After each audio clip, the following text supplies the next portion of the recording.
आज मैं वापस आपको दिखा रहा हूँ जस्ट ऑटो की ECM क्लास कार की भी और ट्रक की भी।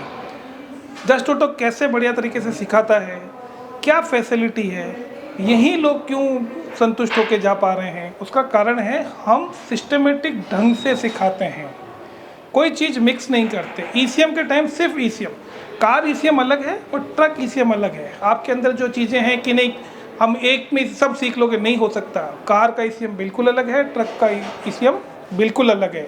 दोनों के कंसेप्ट को आपको प्रॉपर सीखना होगा। मैं आपको एक छोटा सा विजिट कराता हूँ। इधर हमारा कार ECM का क्लासरूम है, उधर हमारा ट्रक ECM का क्लासरूम है जहाँ हार्डवेयर चल रहा है। मैं हार्डवेयर आपको दिखाता हूँ, आ जाइए।